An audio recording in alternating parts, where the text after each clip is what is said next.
कुछ लोगों ने तो सोच ही बना रखी है कि भक्ति तो बुढ़ापे का विषय है, भक्ति तो बुढ़ापे का कार्य है। क्यों भाई? भक्ति कोई फालतू की चीज है क्या जब बुढ़ापे में करोगे?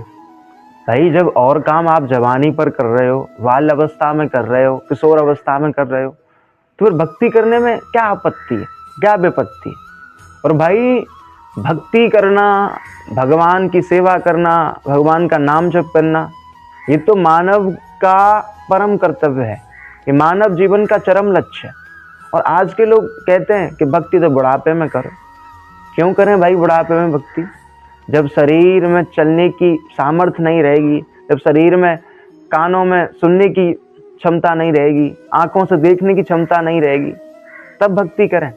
अरे क्यों यार मूर्खपने की बात करते हो? मैं तो कहता हूँ भक्ति प्रारंभ करने की सबसे सही अवस्था जो प्रहलाद जी ने श्रीमद् भागवतम में बताई है वो है 5 साल।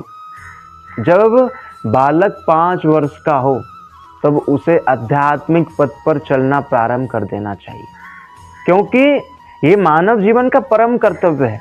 हम कुछ जीवन में करें या ना करें, यदि हम अपने जीवन में भक्ति करते हैं, भगवान की सेवा करते हैं, तो फिर हमारा जीवन धन्य है, हमारा जीवन सार्थक है।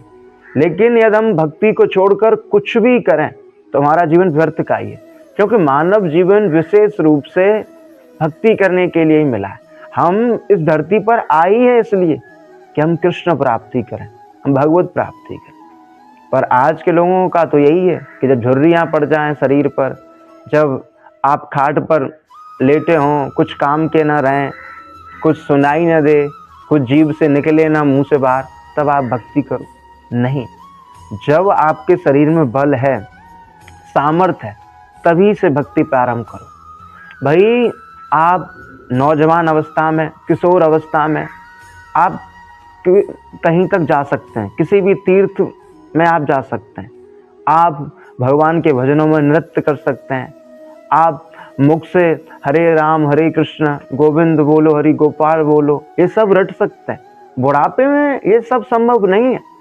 और बंधुओं एक और बात मैं बता दूं कि ठाकुर जी को जितना नवयुवक भक्त प्रिय है उतना वृद्ध भक्त प्रिय नहीं है। जब कोई नौजवान भक्त भगवान की भक्ति करता है, कृष्ण नाम हरि नाम लेता है, तो ठाकुर जी भी बड़े प्रसन्न होते हैं। ठाकुर जी भी कहते हैं कि ये उम्र भोग की ओर मुड़ने के लिए, लेकिन ये फिर भी मेरी ओर मुड़ रहा है, क्योंकि नौजवान अवस्था में लोग गलत विषयों की तरफ ही मुड़ जाते हैं।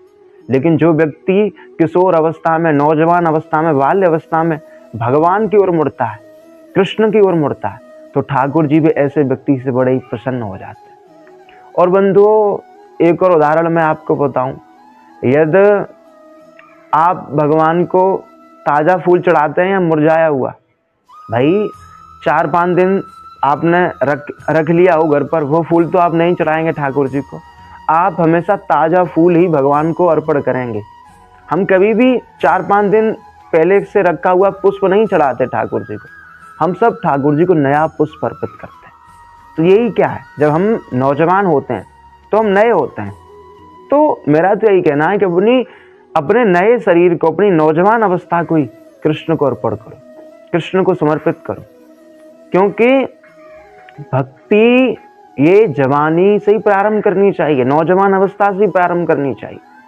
और मैं एक और बात बता दूं, लोग कहते हैं कि भक्ति अभी तो खाने की उम्र है, अभी तो पहनने की उम्र है, अभी तो मौज मस्ती करने की उम्र है। जवानी इसके लिए बताते हैं लोग, जवान अवस्था, बुढ़ापा भक्ति के लिए बताते हैं। तो मेरा तो मत यही है कि यदि आप नौजवान अवस्था में, किशोर अवस्था में गलत आचरण करोगे, जैसे आप अभी नौजवान हैं, जैसे 15 साल के हैं, 20 साल के हैं, 25 साल के हैं, यदि आप अभी व्यभिचार करोगे, मांसाहार करोगे, मदिरा का पान करोगे, तो आपको बुढ़ापे में भी यही सब याद आएगा। आपको फिर बुढ़ापे में हरि याद आने वाले नहीं है, आपको बुढ़ापे में फिर कृष्ण याद आने वाले नहीं है। भाई आप जैसा अभी करोगे वही विचार, वही सब कुछ बुढ़ापे में आपको याद आने वाला है।